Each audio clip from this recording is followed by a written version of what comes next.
Ahoy, my friends, Ryder here, and welcome back to another Final Fantasy VII Ever Crisis video. Today is my to pull or not to pull video for the new summer banner featuring Yuffie and Lucia, and boy oh boy do they look good in this new banner. So that being said, without further ado, let's jump into it. Now, my preliminary thoughts on this banner is that I'm pretty grateful that it seems like an easy skip. Now, I'm going to go into full detail on this. For those of you guys that do not have a Fire Arcanum, right? This is a good opportunity. However, the fact that it is AoE might come back to bite her later, especially with how powerful the new single target Arcanum weapons have been for other characters. I mean, look at Zax, which can hit upwards of 1,130% damage, right? As opposed to an AoE that's capping at 700%.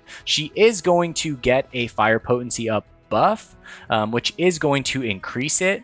And I believe it goes at, even at OB10, it goes low at the first cast and then high. But typically with a DPS character, it doesn't really matter if you're casting it because you're basically chain casting it anyway. So it's not that big of a deal.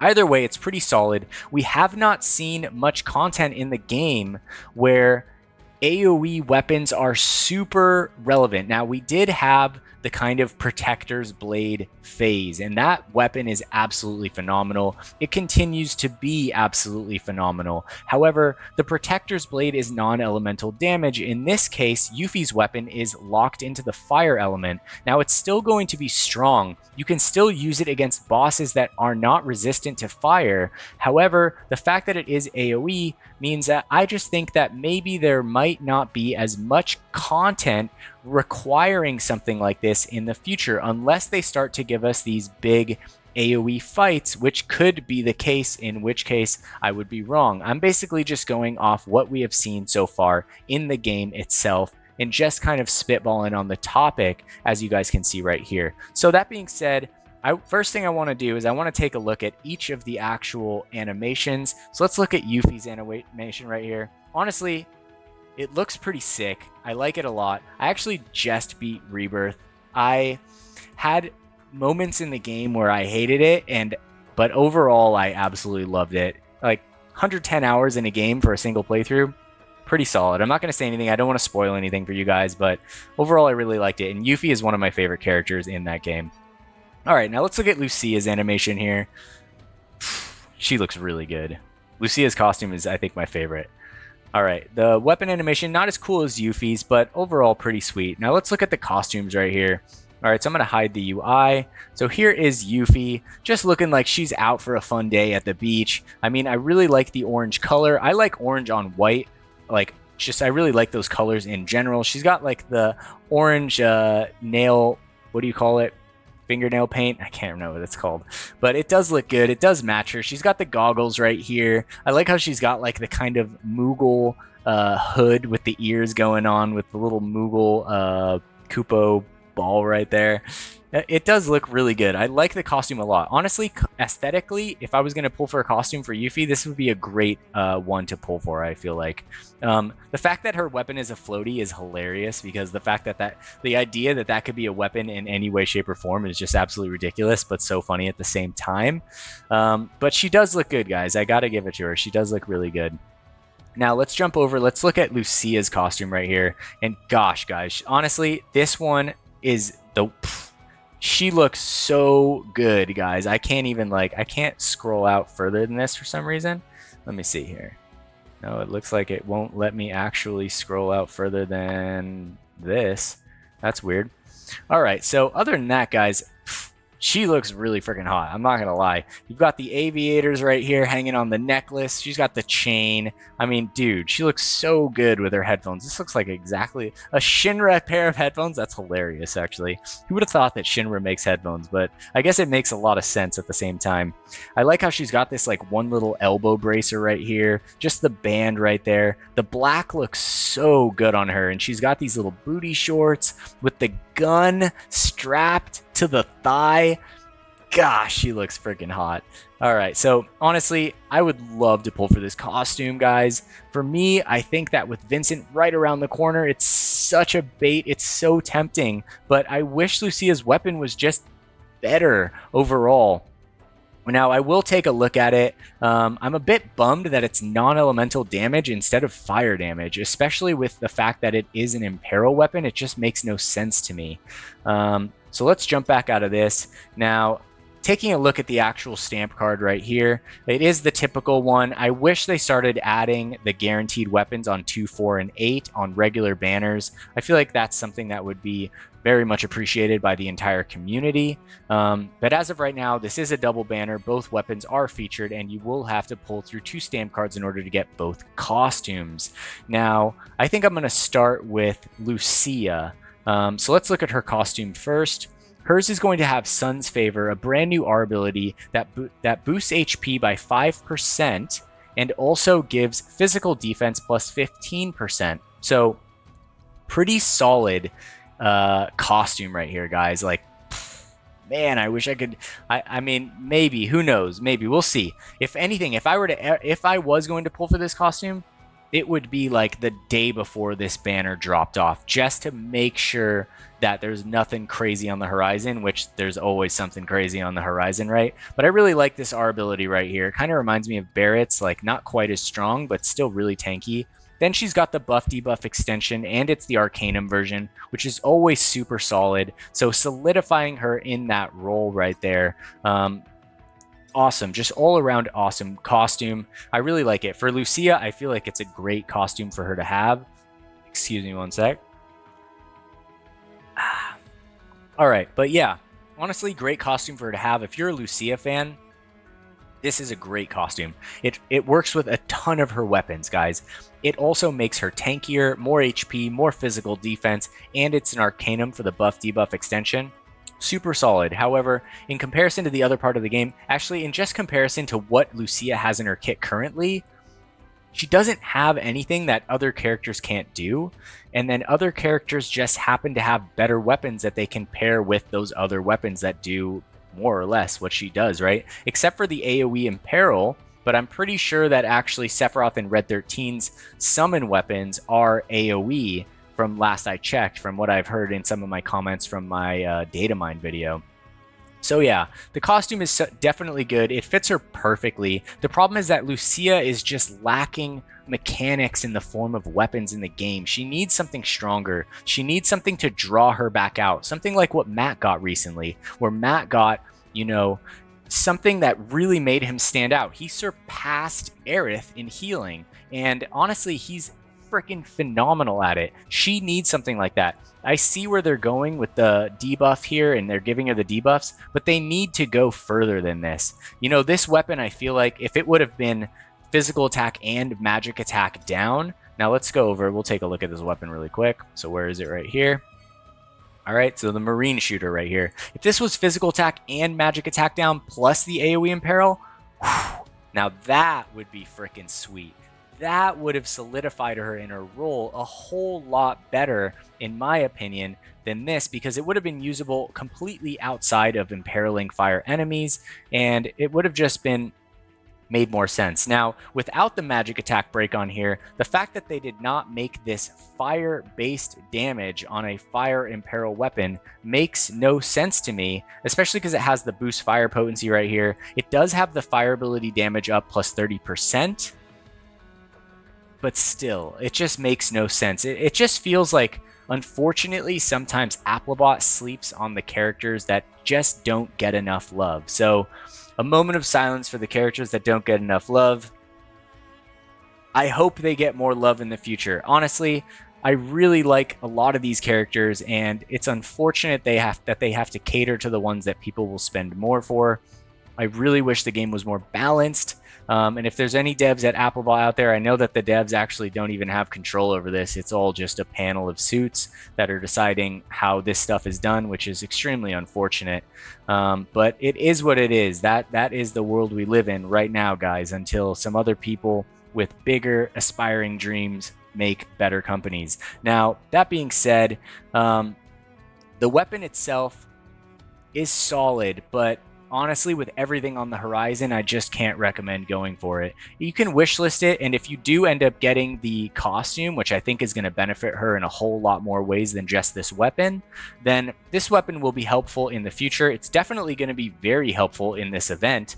But outside of this event, who knows? I just can't see it being super lucrative here in the future, but I could be wrong. I could be wrong. That's just my thoughts on the matter.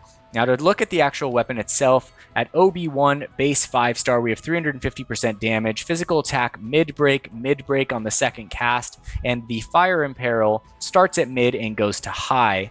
Now we have physical ability potency 30, fire potency 12. Support materials, we have physical ability damage 20%, fire ability damage 30%. So it is good that it has this fire materia slot right here, because we all know how good Zack's water blows are with Black Whiskers, and they're fantastic. It also has a triangle sigil boost right here, kind of wanting it to be in the main hand, which I could see it being in the main hand, but that just goes to prove even more that Lucia just doesn't have anything stronger, that you would put a weapon that caps at 560% damage in the main hand for her. So just a bit tough right there. Now, if we take this to OB6, the physical attack is still going to be mid on the first cast, but it will go to high, right? So you will hit high at OB6, and the Imperil will immediately go to high. So this thing hits its best mechanic at OB6. The mechanics will not change at OB10. However, the stats will. When you take this to OB10, it will have the standard stats right here. Physical ability potency 46, boost fire potency 39. So overall, solid weapon. I think I would give this weapon like around a 7.5 out of 10. Yeah, I really wish it had magic attack on there or had fire damage on this weapon. It's just a shame that it doesn't. Now, jumping over, let's look at Yuffie's costume. She still has the exact same R ability, Sun's Favor, HP 5%, physical defense 15%, with her very own brand new Fire Arcanum set right here. So super solid. For those of you guys that do not have a Fire Arcanum weapon, most of the time I say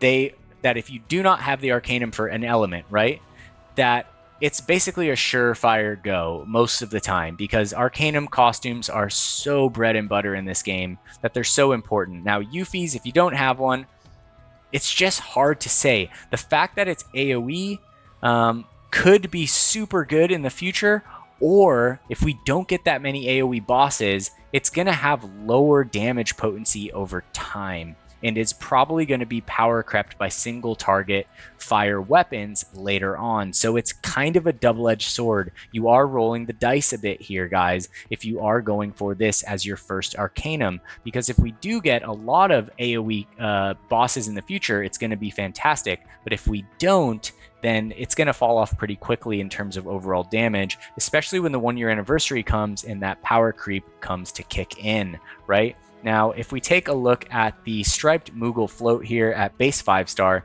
it is going to do 390% physical fire damage, and it's also going to give itself a fire damage potency buff that will start at low and go to mid at base 5-star. 30 physical attack, 12 fire potency. Support materia are A, physical ability damage 20%, B, the same, and C, sigil boost for circle. I love sigil boost. This is definitely a main hand weapon and a super solid one overall.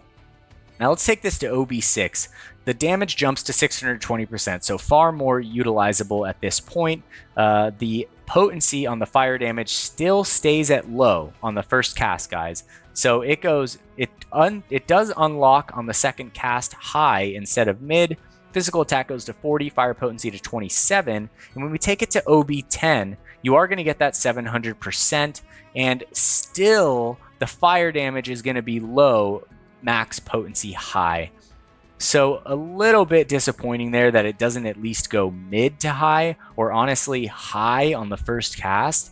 So that is kind of like the one thing kind of pulling me back, is that when you compare it to other recent Arcanums, it feels like it falls a bit short, in my opinion. However, if we do get a lot of content that is AoE based in the future, I mean, especially for ads, it could be a huge deal. Like right now, the bombs in the Blitzrat event, if you do not kill them, they instantly wipe your team. So if the game is moving in that direction where ads become incrementally more dangerous, then this weapon could be super strong. But no one can tell right now where the game is going, guys. So at this point, all I can say is this. If you love Yuffie and she's one of your favorite characters, when I make these to pull or not to pull videos, guys, I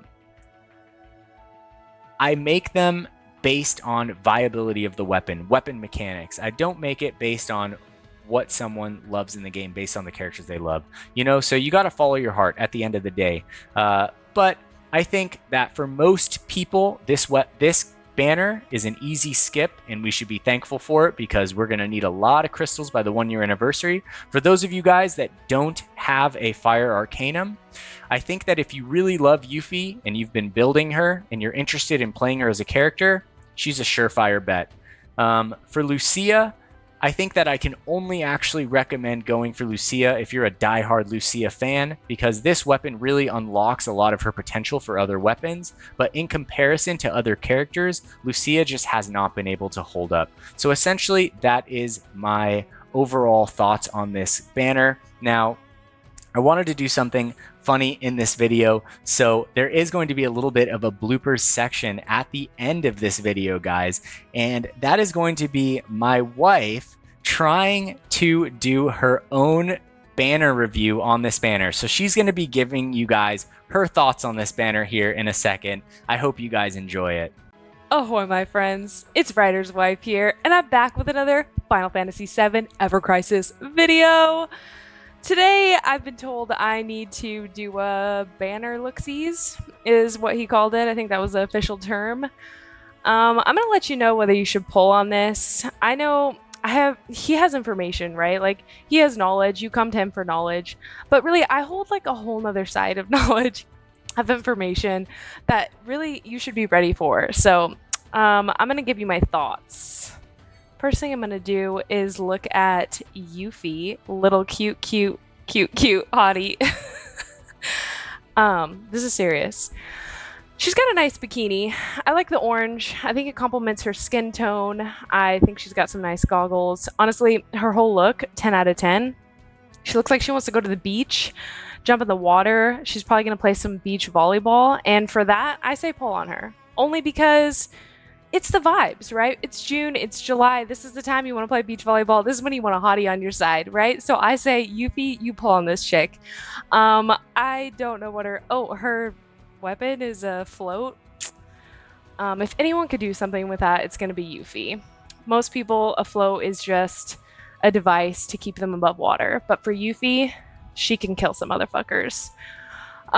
Next bitch or chick is, what's her name? I don't know what this chick's name is, but she is, he did not prep me for the hot. I'm sweating. This chick, who is she? Lucia. You just yelled at me. Girl, you got some like 2000s thong hanging out your pants in the back? I'm about it. She's cute. She's good. Okay, listen. This chick does not look like she's going to the beach. She looks like she's skateboarding on the boardwalk. She's got her sick boardwalk cig in her mouth. She's just like coasting, enjoying life, and probably listen to some tunes in those headphones. I'm about it. I like her vibe. Okay, I want this chick. And also her gun actually looks like a weapon. Like she can actually kill motherfuckers with a gun and not like some floaty. So I say pull on her. 10 out of 10 recommend this chick. Luffy's sick, but she's way better. So I don't know if her weapon's better in your game, but I say pull on her. You got skating on the boardwalk, you got swimming on the beach with Luffy, all around. It's a win. So you're welcome for this information. Please take it and weigh it heavily, ponder on it, spend the evening just thinking it over a glass of wine, and good luck. Good luck, soldiers. All right, guys, that being said, I hope you guys enjoyed her little segment in there. I hope you guys enjoyed this video overall and it was helpful for you guys in deciding whether or not you want to go for Yuffie or Lucia on this banner. If this video was helpful to you, entertaining in any way, shape, or form, don't forget to drop a like and subscribe to the channel for more Final Fantasy VII Ever Crisis content. I'll catch you guys on the next one. Hope you all have a wonderful day. Take care and peace.